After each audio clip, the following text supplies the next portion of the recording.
የተሸከምነውን በግ ውሻ ነው የሚሉን በስተዋል። የተሸከምነውን መስቀል እንጨት ነው የሚሉን በስተዋል።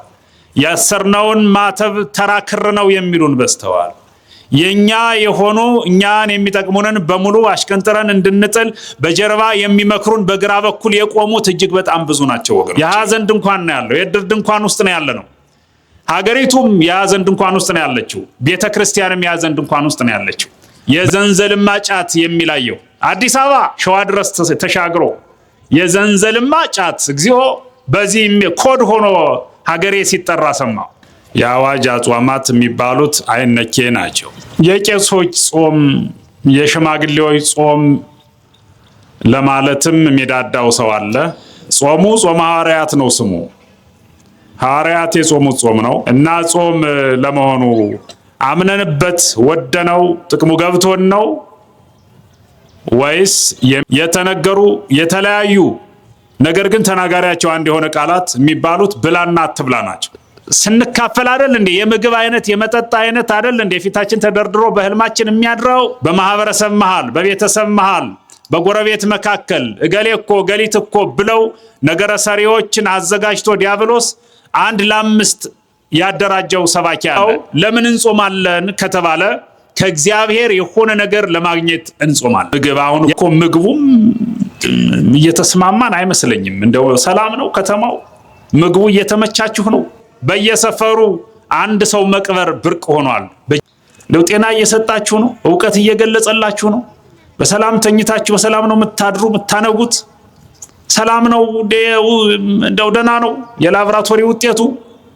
በእንተ ስማ ለማርያም ስንል ይሄውና ብሎ ሲሰጠን ኮፈዳችን ውስጥ ሲገባ ሰላም ለኪ እንዘንሰግድ ብለኪ ብለን አክመን ስንበላው ጤና መሆን ብቻ አይደለም የትምህርት መድኃኒት ሆኖን ይሄው ዛሬ ድረስ ማይክ አስጨብጦ ያናገረናል ወገኖች። ምግቡ አልበቃ ብሎ ፍሬው አልበቃ ብሎ ቅጠል በል ማህበረሰብ ተፈጥሮ የለ።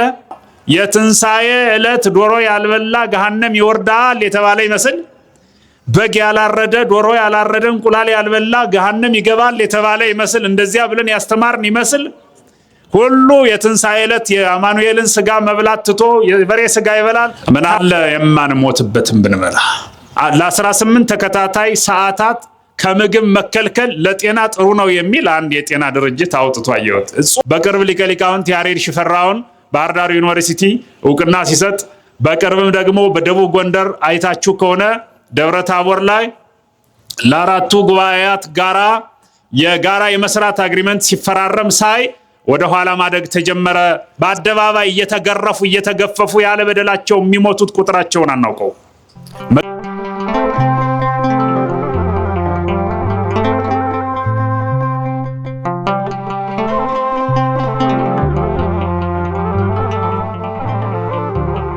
በስመ አብ ወወልድ ወመንፈስ ቅዱስ አሐዱ አምላክ።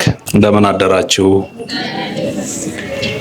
ክቡር አባታችን መልአከ አርያም ቆሞስ አባ ገብረ ሚካኤል፣ ምዕመናንና ምዕመናት እንኳን አደረሳችሁ፣ እንኳን ደህና መጣችሁ። እግዚአብሔር የተመሰገነ ይሁን። እንግዲህ መምህራችን በእውነቱ ከኔ በፊት በስብከት የስብከት ሕግ በሚፈቅደው ደረጃውን ጠብቆ ተምረናል። ያው ደግሞ እኛ በመናገር እናንተ በመስማት ስለሆነ እንድንጸድቅ የተፈቀደው መልእክት ለማስተላለፍ ያክል እግዚአብሔር ከፈቀደ የምንማርበት የትምህርታችን ርዕስ የሚሆነው በበላህ ቀን ትሞታለህ የሚል ነው። በዚህ ርዕስ እንማራለን። የምንማረው ስለ መብላትና ስላለመብላት ጥቅምና ጉዳት ይሆናል። በሌላ አነጋገር ስለ ጾም ይሆናል። ነገረ አጽዋማትን ነው የምናየው። በኦሪት ዘፍጥረት ምዕራፍ 2 ላይ የተመዘገበ ቃል ነው። የተከበራችሁና የተወደዳችሁ መላ ኦርቶዶክሳውያን፣ አሁን የምንገኝበት ወቅት የጾም ወቅት ነው። ኦርቶዶክሳዊት ተዋሕዶ ቤተክርስቲያን እኛን ልታጸድቅ ከምትፈልግና ከምትችልባቸው መንገዶች መካከል አንዱ ጾም ነው። ኦርቶዶክሳዊት ተዋሕዶ ቤተክርስቲያን አጽዋማት የተሰፈሩ የተቆጠሩ ሕግ ያላቸው መግቢያ መውጫ ያላቸው የተሰነደ ሕግ ያላቸው ናቸው። ሆነ ጊዜ የሚተዉ በሆነ ጊዜ የሚቀጥሉ አይነት አጽዋማት አይደሉም። የአዋጅ አጽዋማት የሚባሉት አይነኬ ናቸው። በቁጥርም በስነ ስርዓትም በአፈጻጸም የድርጊት መርሃ ግብርም ከሌላው አጽዋም ይለያሉ። ምናልባት ሌላ ጾም ካለ ከነዚህ አጽዋማት የተለዩ ናቸው። እኛ ባልነው ልክ ሳይሆን አጽዋማት እኛን ሊያጸድቁ በሚችሉበት ልክ ነው የተሰሩት። እኛ በፈለግነው መንገድ የተሰራ ጾም የለም። ለእኛ ነፍስ በሚጠቅም መንገድ የተሰራ የተዘጋጀ ጾም፣ ስርዓተ ጾም፣ ህገ ጾም አለ። ይህን ያደረገው ደግሞ መድኃኔዓለም ነው። አሁን ያለነው ጾመ ሰኔ የሚባለው ላይ ነው። ጾመ ሰኔ ትሉታላችሁ እናንተ። ጾመ ሐዋርያት ይባላል በቤተ ክርስቲያን አስተምሮ። የቄሶች ጾም፣ የሽማግሌዎች ጾም ለማለትም የሚዳዳው ሰው አለ። ቄስና ሽማግሌ ወይም መነኩሴ የተለየ እንዲጾመው የታወጀበት ጾም የለም፣ የታወጀለት ጾምም የለም። ሰው ከዚያም ሃይማኖት ያለው ሰው ከሆነ ሁሉም ይጾማል። ከሰባቱ የአዋጅ አጽዋማት አንዱ አሁን ያለንበት ጾም ነው። አጋጣሚ ሆኖ በዚህ ዓመት 41 ቀናት በውስጡ አሉ። የሆነ ጊዜ ከዚህ በታች ይሆናል ቁጥሩ፣ የሆነ ጊዜ እንደዚህ ነው ወጣ ገባ ይላል። በቁጥር ከተገደቡ አጽዋማት አይደለም ይሄ ጾም። መግቢያ ዕለቱ ሰኞ ብቻ ይሆናል እንጂ ከዚያ በኋላ ያለው ቆይታ ግን ከ40 ቀን ሊያንስ ሁሉ ይችላል። ዘንድሮ 41 ዕለታትን በጾም እናሳልፋለን። የበረከት ጾም ያድርግልን። ጾሙ ጾመ ሐዋርያት ነው ስሙ። ሐዋርያት የጾሙት ጾም ነው። የምንማረውም ስለ ጾም መጽሐፍ ቅዱሳዊ ድጋፍ ነው። መጽሐፍ ቅዱስ ጾሙን በሚመለከት ምን ይላል ነው። በዚያውም እንደው ባንጾምስ የሚል አጀንዳ የሚስቡ ሰዎች አይጠፉም። ዘንድሮ ቢቀር ምን አለ? የቄሶች ያመጡብን ነው፣ ሽማግሌዎች ያመጡብን ነው፣ አላዋቂዎች ያመጡብን ነው፣ አንዳንድ ነገሌ ያመጡብን ነው የሚሉ አይጠፉም በእውነቱ። እና ጾም ለመሆኑ አምነንበት ወደነው ጥቅሙ ገብቶን ነው ወይስ የሚለውን በመጽሐፍ ቅዱስ ለማሳየትና የጋራ ውሳኔ ለመወሰን ከምናውቀው በተጨማሪ የኢትዮጵያ ኦርቶዶክስ ቤተክርስቲያን ልጆች በተለይም የባህር ዳር ከተማ ኦርቶዶክሳዊ ማህበረሰብ ሌላው ይቅር እንጂ ስለ ጾም ያውቃል። መጾም ጾሙን መተግበር የሚያቅተው ይኖራል እንጂ ስለ ጾም የማያውቅ ግን አለ ብዬ አላምንም። የሆነ ሆኖ ጾም የሚባለውን ማወቁ ብቻ በቂ ስላልሆነ ጾምን መተግበር ተገቢ በመሆኑ የጾምን አተገባበርና መጽሐፍ ቅዱሳዊ ትርጉም፣ ይዘት፣ ዓላማ ከመረዳት አንጻር ምንድነው የሚለን መጽሐፍ ቅዱስ?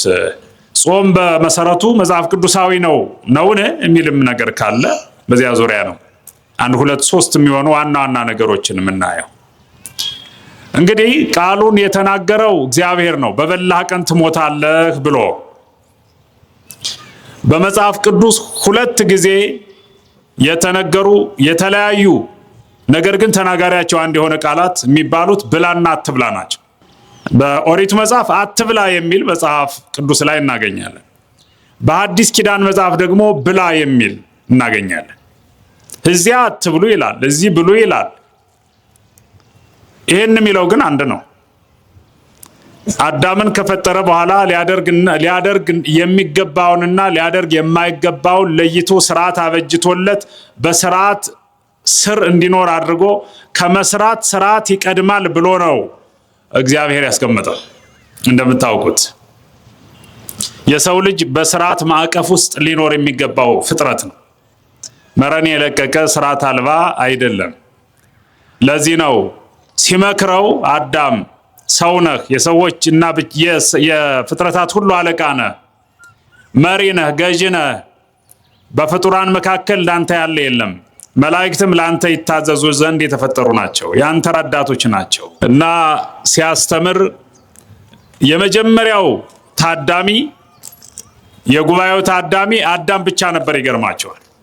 እግዚአብሔር አንድን ፍጥረት ቆሞ በማስተማር ይታወቃል።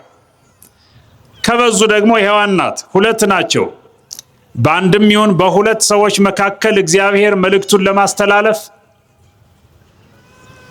ዝግጁ ነው። የጉባኤያት ድምቀት በነገራችን ላይ በሰው መብዛት አይለካም። ሊማር ፍላጎት ባለው ጥቂት ሰው ነው የሚለካው። በብሉይ ኪዳን በመጀመሪያው ስነ ፍጥረት መድኃኔ ዓለም አዳምን አስተማረው። ቁጭ አድርጎ አትብላ፣ ከበላ ትሞታለህ አለው። ትሞታለህ። ምንን? ዕፀ በለስን። እሺ አለው። እሺ የምንልበትን በጎ ሐሳብ ለሁላችን ያድለን ወገኖቼ። እሺ ማለት ነው የሚጎለን ብዙ ጊዜ። እሺ ከማለት ባሻገር ግን ደግሞ እሺ ያልንባቸውን ነገሮች መተግበር ላይ ይከብደናል፣ ይሳነናል አይደለም? እሺ አለው። ዕፀ በለስን ከበላ ትሞታለህ። መልካሙ ያለ መብላት ነው ዕፀ በለስን አለው። እሺ ብሎ ተስማሙ። ይሄን ስምምነት ይዞ አዳም 7 ዓመት ከ1 ወር ከ17 ቀን በገነት ቆየ፣ ሳይበላ ዕፀ በለስን እየጾመ ማለት ነው። ለዚህ ነው ጾም የተጀመረ ሲባል ገነት፣ ጾምን ማን ጀመረው ሲባል አዳም። ጾም እንዲጀመር ማን ነው የተናገረው ከተባለ እግዚአብሔር። ጾም የተጀመረ መቼ ነው ከተባለ አዳም የተፈጠረ ወቅት ምንለው። የጾም ታሪክ ከፍተኛ ቁጥር ያለው በዚህ ዓለም ታሪክ ውስጥ በመንፈሳዊ ታሪክ ውስጥ እድሜያማ የሚባለው የሥርዓተ አምልኮ ክፍል ወይም የሥርዓት ክፍል ሥርዓተ ጾም ነው። ከመቀደሳችን ከማህሌታዊነታችን ከወንጌላት ከሌላው ሁሉ በፊት ሥርዓተ ጾም ይቀድማል። እንዳትበላ የሚለው ነገር እና ጾም ማለት ያለ መብላት ማለትም አይደለ። ጾም የተጀመረ አትብላ በሚለው ቃል ነው። በበላ ቀን ትሞታለህ በሚለው መጽሐፍ ቅዱሳዊ ቃል መነሻነት ነው ብለን እንወስዳለን። በፍትሐ ነገሥታችን በ15ኛው የጾም አንቀጽ ስለ ጾም በሚያወራ አንቀጽ ላይ ተብራርቷል። ይሄ በበላ ቀን ትሞታለህ ሲለው እሺ ብሎ የቆየውን ያክል ሲቆይ አይራብም ነበር፣ አይጠማም ነበር፣ አይታመምም ነበር። እየጾመ እያለ ዝም በሉ በደንብ አዳምጡልኝ። እየጾመ ሳለ አይራብም ነበር። አስባችሁታል? እየጾመ ሳለ አይራብም ነበር የሚለው አይገርምም? የበጀትናት ሰዓት እስክትደርስ ስንት ጊዜ ካቴናችን እናያለን መሰላችሁ? እጃችን ላይም በለው ሞባይላችን ላይ ያለውን ማና አንተ ሰፈር ያለ ስንት ሰዓት ሆኗል ሁሉ እንሌለ ምን በላበት ሰዓት አንዳንድ ጊዜ እየራቀ ሴትየዋ ተሳክቶላት 1 ዓመት ማክፈል ሞከረች አሉ እና ቅዳም ስዑር ላይ ናት። ብትነሳ ብትወድቅ ሰዓቱ የሚገፋ ነገር አይደለም። ሆን ብሎ ደግሞ ግፊቱ ይበዛል። እንደዚህ በዓላማ ልናገለግል ስንነሳ በተተኛም ስትነቃ ያው ነው። ስንት ሰዓት ነው አሁን? 7 ሰዓት። ስንት ሰዓት ነው አሁን? 7 ሰዓት ከ10። እግዚኦ እንደው 8 ሰዓት እንኳን ቢሆንላት ምናል። እንደዚህ ያልገፋ ያለ ቀን ሌሊትን ተኝታ ነጋል ነጋ ብላ ስትጠይቅ ማነቅ ሰዓት ስንት ነው? ይሄን ያክል ድሮማ እኔ አክፍዬ ሊነጋለች ይባላል። ጾም በጣም ጎጂ መስሎ በሚታይበት ህይወት ውስጥ ጎጂ ነው የሚመስለው። ጾምን የሚወዱ ሰዎች ግን ሲጾሙ አለቀብን እንዴ ነው የሚሉት። አይርብም። በነገራችሁ ላይ አይርብም። በእርግጠኝነት ነው የምነግራችሁ። የጾም ህይወት በልኩ እየገባን ጥቅሙ እየተረዳን ከሄድን ጾም በጾም ጊዜ አይርበንም። የሚርበን በሌላ ጊዜ ነው። መፈተሽ እንድትችሉ ነው፣ ሚዛን እንዲሆን ነው። አሁን ዛሬ ጾም ነው፣ ሌሊት ጀምሮ ሊረበን ይችላል። ነገ ቅዳሜ ቢሆን ቅዳሜ ሙሉ ቀን ላንበላ ሁሉ እንችላለን። ስነ ልቡናዊ ነው። ሳይኮ ረሃብ የሚመነጨው ከአእምሮ ነው። ሆዳችን አይደለም የሚራበው፣ አእምሯችን ነው የሚራበው። የሌለ ብፌ ተዘርግቶ በህልማችን ስንበላ አይደል የምናድረው? ግብዣ ቤት አይደል የምናድረው? ስንካፈል አይደል እንዴ? የምግብ አይነት የመጠጥ አይነት አይደል እንዴ ፊታችን ተደርድሮ በህልማችን የሚያድረው? በጣም ለምግብ ካለን ክብር የተነሳ ለጾም ካለን ጥላቻ የተነሳ እና ጾምን እንድንወድ መድኃኔዓለም ይርዳን። ጾም ጥሩ ነው ወገኖቼ፣ ጣው ጥሩ ነው የምንልባቸውን ነገሮች ቀጥለን የምናይ ነው የሚሆነው። የሆነ ሆኖ አዳም ስላልበላ፣ አዳም ስለጾመ፣ አዳም የታዘዘውን በአግባቡ ስለተገበረ ሳይታመም፣ ልብ በሉ ሳይራቆት፣ ሞት የሚባል ነገር ወደ እርሱ ሳይሄድ ሀፍረት የሚባል ፍርሃት የሚባል መራቆት የሚባል ነገር ከእርሱ ጋር ሳይኖር 7 ዓመት ከአንድ ወር ከ17 እንዴት አይነት ቆይታ መሰላችሁ ወገኖች። ኋላ በገነት ልንኖር የምንችለውን ህይወት አዳም መጀመሪያ ኑሮ አሳይቶናል። ኋላም ዳግማዊ አዳም መድኃኔዓለም ኢየሱስ ክርስቶስ ከዳግማዊት ሔዋን ከመቤታችን ጋራ ወደዚህ ምድር መጥቶ የቀዳማዊ አዳምና የቀዳማዊት ሔዋንን ያኗኗር ስነ ስርዓት በግልጽ አሳይተውናል። 7 ዓመት ከአንድ ወር ከ17 ቀን የቆዩትን ቆይታ ነው መድኃኔዓለምና እመቤታችን በዚህ ምድር ያሳዩን። አኗኗራቸውም ከምግብ ጋራ የተያያዘውም ሁሉ ጠቅላላ ነገር የቀዳማዊና የቀዳማዊት ሔዋንና አዳምን ኖሮ ነው የሚመስለው። የሆነ ሆኖ አትብላለው እሺ ብሎ ቆየ፣ ተጠቀመ። ከዚያ በኋላ ሌላኛው ሰባኪ መጣና ብትበላ እኮ ጥሩ ነው፣ ግድ የለም ይሄ ቅናት ነው፣ አንተ ትሞት ዘንድ ስላልፈለገ ሳይሆን አትብላ ያለህ አንተ አምላክ እንዳትሆን ፈልጎ ስለሆነ። ተመልከቱ ሴራ ወገኖቼ። በመደበኛ ጉዳዮቻችን መካከል የሚወረወሩ የሴራ ድንጋዮችን በስነ ስርዓት ለፏቸው ዝቅ ብላችሁ። ተንኮል አለ፣ ክፋት አለ፣ በማህበረሰብ መሃል፣ በቤተሰብ መሃል፣ በጎረቤት መካከል እገሌ እኮ ገሊት እኮ ብለው ነገረ ሰሪዎችን አዘጋጅቶ ዲያብሎስ 1 ለ5 ያደራጀው ሰባኪ አለ። የርኩስ መንፈስ ያደረበት በየሰፈሩ ጥላቻን የሚዘራ ይሄ እኮ ነው ያ እኮ ነው እንዲህ እኮ ነው ብለው የክፉ ነገር ትንታኔ የሚሰጡ ክፉ ሰዎች፣ ሰይጣን ያከፋቸው ሰዎች አሉ። መንፈስ ቅዱስ ከሁላችን ጋር ይሁን። አስተውላችኋል? አትብላ እንዳትሞትብኝ የኔ ልጅ ብሎ እግዚአብሔር አስቦለት አዝኖለት ወዶት ያስተማረውን ትምህርት ሊያስጥል የሚችል ስብከት ተጀመረ። ብዙ የኛ የሆኑ ነገሮችን ሊያስጥሉን የተዘየዱ ዘዴዎች አሉ። የተሸከምነውን በግ ውሻ ነው የሚሉን በስተዋል። የተሸከምነውን መስቀል እንጨት ነው የሚሉን በስተዋል። ያሰርነውን ማተብ ተራ ክር ነው የሚሉን በስተዋል። የኛ የሆኑ እኛን የሚጠቅሙንን በሙሉ አሽቀንጥረን እንድንጥል በጀርባ የሚመክሩን በግራ በኩል የቆሙት እጅግ በጣም ብዙ ናቸው ወገኖቼ። መጥቶ ብላ አለው። እስኪ ፍረዱ፣ እግዚአብሔር አትብላ ብሏል። ዲያብሎስ ብሉ እያለ ነው። እስኪ ፍረዱ፣ እስኪ ወስኑ፣ እስኪ አመዛዝኑ። ማን ያለውን መስማት እንዳለብን ሁሉ እስኪ እንወስን፣ እስኪ እንወያይበት። እግዚአብሔር ወይስ ዲያብሎስ? ወገኖቼ እግዚአብሔር እንደው እግዚአብሔር ብሎን ገደል ብንገባ ይሻልም ሰይጣን ብሎን ወደ ሰገነት ከምንወጣ። እግዚአብሔር ብሎን እኮ ወደ ገደል ብንገባ እንደነ ዳንኤል ገደል ውስጥ ያሉ የተራቡ አናብስት ሳይቀር እየዘመሩ እያሸበሸቡ የሚሰብር ጉልበታቸው የሚያኝክ ጥርሳቸው ደክሞ ነው የምናገኘው። መድኃኔዓለም ከሆነ ወደ ገደል እንድንገባ የፈለገው፣ መድኃኔዓለም ከሆነ ወደ እሳት እንድንገባ የፈለገው፣ እሳቱ ወደ ውሃነት ተቀይሮ በእሳቱ መካከል የእሳቱ ወላፈን የተከመረው አውደ ምሕረት ሆኖልን በዚያ መካከል ንሴብሖ እያልን እንዘምር የለም።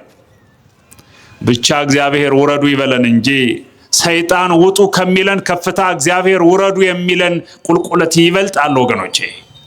የዲያብሎስን ስብከት በመስማት ከነበርንበት ከፍታ ዝቅ ከማለት ራሳችንን እንጠብቅ። እግዚአብሔር ያለው ያለ ተወዳዳሪ አንደኛ ነው። የሆነውም እሱ ነው። ብላ አለው፣ ሰማ። ተላላ ነው አዳም፣ የዋህ ነው አዳም። እሺ ይሁና፣ አምላክ የመሆን ነገሩ ድል ፈንታዬ ጽዋ ተርታዬማ ካለ ይሁና ብሎ በሞኝነት በየዋህነት ዕፀ በለስን በላ። እግዚአብሔር ያለው ሆነ። በበላህ ቀን ምን ትላለህ? ትሞታለህ አለው፣ ሞተ። እግዚአብሔር ያለንን በማድረግ ብንሞት ይሻላል ወገኖቼ። እግዚአብሔር ያላለንን አድርገን በሕይወት ለመኖር ከመሞከር በላይ ሽንፈት የለም። የሆነው ይሄው ነው። በበላህ ቀን ትሞታለህ አለው፣ ሞተ። ከዚያ በኋላ የሆነው ታሪክ ተቀጥሏል። በዋናነት ትኩረት የምናደርገው ባለመብላት ምን ጥቅም እናገኛለን የሚለው ላይ ነው። እንደው ወገኖቼ ምንድነው አሁን ምግብ አሁን እኮ ምግቡም እየተስማማን አይመስለኝም። እንደው ሰላም ነው ከተማው፣ ምግቡ እየተመቻችሁ ነው፣ እንደው ጤና እየሰጣችሁ ነው፣ ዕውቀት እየገለጸላችሁ ነው። በሰላም ተኝታችሁ በሰላም ነው የምታድሩ የምታነጉት። ሰላም ነው፣ እንደው ደህና ነው። የላብራቶሪ ውጤቱ የውስጥ ነገራችሁ ደህና ነው፣ ተፈትሿል። እንደው እኮ ይኸውላችሁ እኛ የቆሎ ተማሪዎች ሆነን ሰው አትርፎ ተረፈ ምግብ ነው ብሎ የጣለውን በእንተ ስማ ለማርያም ስንል ይሄውና ብሎ ሲሰጠን ኮፈዳችን ውስጥ ሲገባ ሰላም ለኪ እንዘንሰግድ ብለኪ ብለን አክመን ስንበላው ጤና መሆን ብቻ አይደለም የትምህርት መድኃኒት ሆኖን ይሄው ዛሬ ድረስ ማይክ አስጨብጦ ያናገረናል ወገኖቼ። ምግብ የምግብ አይነቱ የምግብ ጥራት ጉዳይ አይደለም፣ ተባርኳል ወይ ነው። መድኃኔዓለም እጆቹን አመሳቅሎ ባርኮታል ወይ ማዕዳችን የተባረከ ማዕድ ነው ወይ ነው። መብላትም አንበላለን እንጂ ምንም አይበላለን። ያው ሳይመርጥ የሚበላው በስቶ የለ ምግቡ አልበቃ ብሎ ፍሬው አልበቃ ብሎ ቅጠል በል ማህበረሰብ ተፈጥሮ የለ። አዲስ አበባ በቅርብ ሂጄ አፈርኩ ወገኖቼ። የዘንዘልማ ጫት የሚላየው አዲስ አበባ ሸዋ ድረስ ተሻግሮ የዘንዘልማ ጫት እግዚኦ በዚህ ኮድ ሆኖ ሀገሬ ሲጠራ ሰማው። የጓሯችን ቅጠሎች ለኛ ጸበለሶች ሆነዋል። ዘንድሮ ጸበለስ በል ማህበረሰቡ በስተዋል። እኛም ወንጌል በልኩ አላስተምር ብለን ሌላውም ጫት ከመብላት ጸበለስን ከመቁረጥ አለላቀቅ ብሎ ተያይዞ መቃብር መቆፈር ላይ ተሰማርተናል ወገኖቼ። ማዕዳችን መድኃኔዓለም ይባርክልን። እስኪ ባይሆን ምግባችን ጸበለስ እንዳይሆን ጸልዩና ተመገቡ። ብዙ ሰው በተለይ ጾም ያለፈ ጊዜ ትንሳኤ የመጣ ጊዜ አሁን ባለ 50 በሽተኛው ብዙ ነበር። በእውነት የሕክምና ተቋማት ቢዝነስ የሚሰሩበት ወቅት ሁሉ ይመስለኛል። በሰልፍ አይደል እንደ ትንሳኤ ጀምሮ ሰው የሚሄደው ወደ ሕክምና በገዛ እጁ አይደል የሚታመመው። የትንሳኤ ዕለት ዶሮ ያልበላ ገሃነም ይወርዳል የተባለ ይመስል በግ ያላረደ ዶሮ ያላረደ እንቁላል ያልበላ ገሃነም ይገባል የተባለ ይመስል እንደዚያ ብለን ያስተማርን ይመስል ሁሉ የትንሳኤ ዕለት የአማኑኤልን ስጋ መብላት ትቶ የበሬ ስጋ ይበላል። ታሞ ሕክምና ለሕክምና ሲንከራተት ይውላል። ምን አለ የማንሞትበትን ብንበላ እና አትብሉ ካለ መድኃኔዓለም መብላት የለብን። ጾሙ ካለ ንጹም ነው። ለምንድን ነው የምንጾመው? እስኪ አንድ በዚህ ውስጥ ትንሽ ነገር ልናገር። ለምን የምንጾም ይመስላችኋል? ባንጾምስ ለሚሉ ሰዎች መልስ ለመስጠት ሁሉ በነገራችን ላይ በቅርብ አንድ ጥናት አንብቤያለሁ። ለ18 ተከታታይ ሰዓታት ከምግብ መከልከል ለጤና ጥሩ ነው የሚል አንድ የጤና ድርጅት አውጥቶ አየሁት። ጾሙ ቢል ምን አለ በቀጥታ ጾሙ ላለ ማለት ጾሙ ማለት አፍረት መስሎት ውርደት መስሎት ሃይማኖት መስሎት። ይሄ እኮ ሃይማኖት ብቻ አይደለም ጤንነት ላይም ስራ እየሰራ ነው። በእውነት ለመናገር ለ18 እኛም እኮ 18 ሰዓት ስጋው ደግሞ ለመቀበል 18 ሰዓት ጾሙ ነው ያልነው። ዞር አድርጎ ለ18 ሰዓት ምግብ ያለ መመገብ ለጤና ጥሩ ነው አለን። እግዚአብሔር ይስጥልን፣ ስሙን እኛ እንሰጣለን። ተግባር ላይ ከተገናኘ ሐኪሙ ሲናገር የሚሰማ ማህበረሰብ እንዳለ ያሳይ። አንድ ቄስ ከሚናገር ዘንድሮ ሐኪም ቢናገር ይሻላል። ፓራስታሞል የምንወስድበት ሰዓት እኮ እንዳያልፍ አላርም ነው የምንቀጥረው አይደል እንዴ? ካህኑ ንስሐ ግቡ ያለውን አዋጅ ለመተግበር ይከብደናል አይደለም? መድኃኔዓለም ያበርታን በእውነት። እና ምን መሰላችሁ እንደዚህ አይነት ጥናት ሳይገረመኝ ዓለም በሙሉ ተጠቅልሎ ወደ ቤተክርስቲያናዊው ጉዳይ እንደሚመጣ እርግጠኛ ይሆን መጣ። ብዙ ነገሮችን ተመልከቱ። ትናንት ተጥለው ነበር። አሁን ወደፊት ማደግ፣ ወደፊት መሄድ፣ ባለራዕይ መሆን የሚባለው ነገር ባለራዕይነት ወደኋላ ማደግ፣ ወደኋላ መመልከት ወደሚል መጠናል። እንደ ሎጥ ሚስት ሳይሆን ወደኋላ የምንመለከተው ወደኋላ መመልከት ስንችል ነው የምናየው ነገር የሚያምረው። ወደፊት ስንሄድ የምናየው ነገር አያምርም። ወደፊት መሄድ ምናልባትም ለተሽከርካሪ ነው የሚጠቅመው። ተሽከርካሪ ወደኋላ መሄድ አይችልም፣ አይመከርም ወደኋላ ማሽከርከር። ለኛ ማደግ ግን ወደኋላ ነው ጥቅሙ ዘንድሮ። ወደኋላ ስንሄድ ስርዓተ ትምህርቱን ታያለ። ወደኋላ ስንሄድ ስልጣኔውን እናያለን። ወደኋላ ስንሄድ መንፈሳዊነቱን እናገኛለን። ወደኋላ ስንሄድ የትላንት ጎርጎሪዮስን እናገኛለን። ወደኋላ ስንሄድ ያሬድን እናገኛለን። ወደኋላ ስናድግና ስንመለከት ተክለ ሃይማኖትን እናያለን፣ አግናጤዎስን እናያለን፣ ጴጥሮስን እናያለን። ወደፊት ማን እናያለን?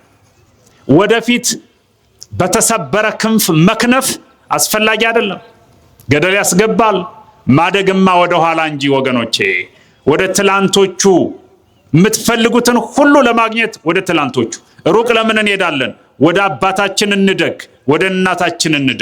ወደ ኋላ ትላንት የኔ እናት ጀርባዋ አውደ ምሕረት ሆኖልኝ ነው ሃይማኖት የተማርኩ። እናቴ ጀርባ ላይ ሁኜ ነው ቤተክርስቲያን ሄጄ ማርያም የሚለውን ስም የሰማሁት ብያለሁ እዚህ በፊት። ወደ ኋላ ስመለስ እናቴ ላይ ወንጌል አለ፣ ነገረ ማርያም አለ፣ ነገረ ክርስቶስ አለ፣ ነገረ ቤተክርስቲያን አለ። ወደ ኋላ ስመለስ አባቴ ወንጌል ነው። አባቴ የምለው አባታችን ስል ነው። የወለዱ አባቶቻችን ወንጌሎች ናቸው። ተንቀሳቃሽ መጽሐፍ ቅዱሶች ናቸው። በተለይ በገጠሩ ማህበረሰብ ያደጋችሁ ሰዎች አስተውሉ። ካህናቱ ሳይቀር ያርሳሉ፣ ይቆፍራሉ። የቅዳሴ ሰዓት ከደረሰ የበሬያቸውን የእርሻ መሳሪያ እስኪፈቱ ድረስ ይቻኮላሉ። አንዳንድ ጊዜም ሰዓት ካለፈባቸው ማነህ ልጄ በሬዎችን ፍታቸው፣ ምግብ ስጣቸው፣ ወደ ለመለመ ሳር ውሰዳቸው ብለው የቅዳሴ ሰዓት እንዳያልፍ እየተጣደፉ ይሄዳሉ። ያለ ደሞዝ ያገለግሉ የነበሩ የኛ አባቶች በረከታቸው ከሁላችን ጋር ይሁን እና ወደ ኋላ ማደግ ይሏችኋል። ይሄም ማደግ እርግጥ ነው። የከተማውም ዛሬ ላይ ያለው ቄስ እኔን ጨምሮ እንግዲህ ባድማ የለ ምናርስ ምን ቆፍረው የለ ያው የምትከፈለን ትንሽ ደሞዝ ናት። ያው ደሞዝ መከፈሉ ኃጢአት ሆኖ አያውቅም። ኃጢአት አይደለም፣ ግን ትኩረታቸው ይስበኛል፣ ጥንካሬያቸው ያስደንቀኛል። ሰዓታት አድረው እየተሯሯጡ ሄደው ወደ እርሻ ወደ ቁፋሯቸው ይሄዳሉ። ከዚያ በኋላ ወደ ቅዳሴ ይሄዳሉ። ከዚያ ደግሞ ወደ ቤት ይመጣሉ። ቤተሰቡን አሰማርተው እንደገና ደግሞ ለግብረ ሌሊት ለሰዓታት ይሄዳሉ። እኮ ወደ ኋላ ማደግ ይሏቸዋል። ይሄ ነው። ታታሪዎቹ የትላንቱ የአብነት መምህራን 4 ቦታ ላይ ተማሪዎችን አስቀምጠው ሁለቱን በቀኝና በግራ መሃል ላይ ሁለቱን በጫፍና ጫፍ አድርገው እያረሱ ሲሄዱ መሃል ያሉትን አንዱን ሲሄዱ አንዱን ሲመጡ ጫፍና ጫፍ ያሉትን እየነገሩ መደበኛ ባልሆነ ክላስ አዋቂ ትውልድ ፈጥረው አለፉ። እግራቸው ጫማ ሳያውቅ፣ ሆዳቸው እንደ ልብ ምግብ ሳያገኝ፣ ትከሻቸው እንደኛ የካባ አይነት ሳይነካው የሃይማኖት ካባ ተጎናጽፈው አድገው አሳደጉን። እኛ እንደነሱ ባናድግም ሳናድግ እንዳንቀር ግን ዋጋ ሰጥተውን አልፈዋል። ወደ ኋላ ማደግ ጥሩ ነው ወገኖቼ። ስልጣኔውም ቢሆን ወደ ኋላ እያደገ ነው። በቅርብ ሊቀ ሊቃውንት ያሬድ ሽፈራውን ባህር ዳር ዩኒቨርሲቲ እውቅና ሲሰጥ፣ በቅርብም ደግሞ በደቡብ ጎንደር አይታችሁ ከሆነ ደብረ ታቦር ላይ ለአራቱ ጉባኤያት የጋራ የመስራት አግሪመንት ሲፈራረም ሳይ ወደ ኋላ ማደግ ተጀመረ። ዘመኑ ወደ ትላንቱ ሊመለስልን ነው፣ ሊባረክ ነው መሰል እያለች ነው ነፍሴ። እውነት ለመናገር ወደ ቀልብ መመለስ ማለት አይደል? ወደ ትላንት መመለስ ማለት የትላንቱን ያለመናቅ የነገውን መቀጠል ነው። ተስፋ መቁረጥ ጥሩ አይደለም። ወደፊት ያለውን መሄድ ነው፣ ግን የትላንቱን ይዞ ነው። እና ሰው መቼም ቡቲክ ላይ ያለ አዲስ ልብስ ለመግዛት ራቁቱን አይሄድም። የትላንቱን ልብሱን ለብሶ ነው የሚሄድ። እንደዚያ ማለት ነው። የትላንት መተው ልክ አይደለም። ስለዚህ ጥናቱ የሚያሳየው ጾም አስፈላጊ እንደሆነ ነው፣ ለጤና እንደሚጠቅም ነው እያልኳችሁ። የመጀመሪያው ለምን እንጾማለን ከተባለ ከእግዚአብሔር የሆነ ነገር ለማግኘት እንጾማለን። ያዙልኝ፣ 3 ነገር ነው የምናገረው፣ ብዙ ስለሆነ 3ቱ ይበቃሉ።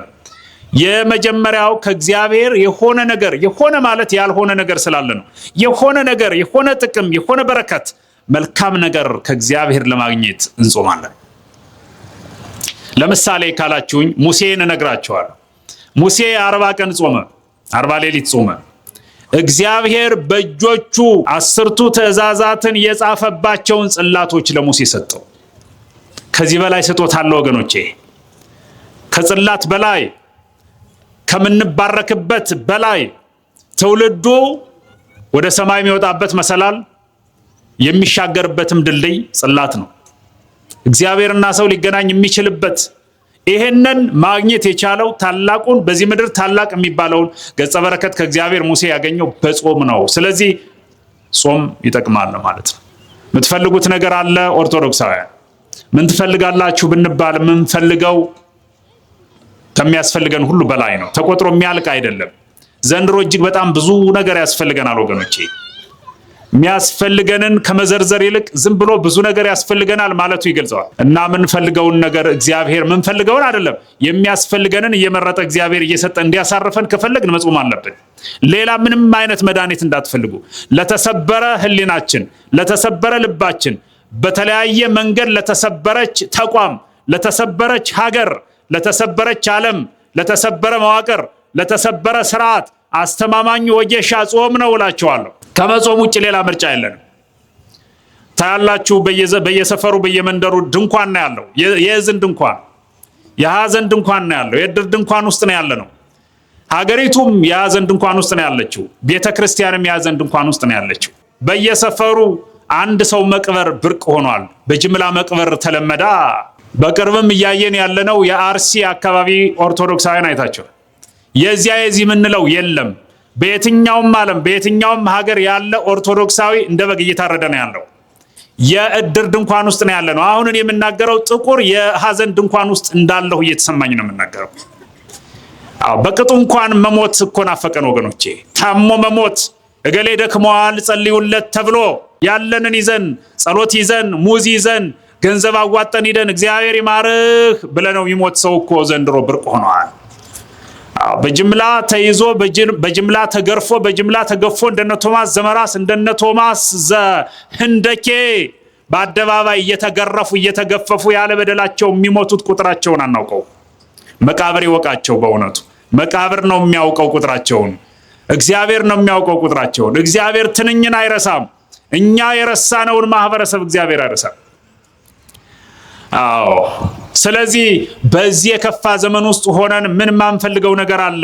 ይሄው ቢያንስ ከመሞት እግዚአብሔር እንዲጠብቀን እንመኛለን። የምኞታችን መገለጫ ግን ጾም ነው። እማንጾም ከሆነ የቀጠለው ሞት ይቀጥላል።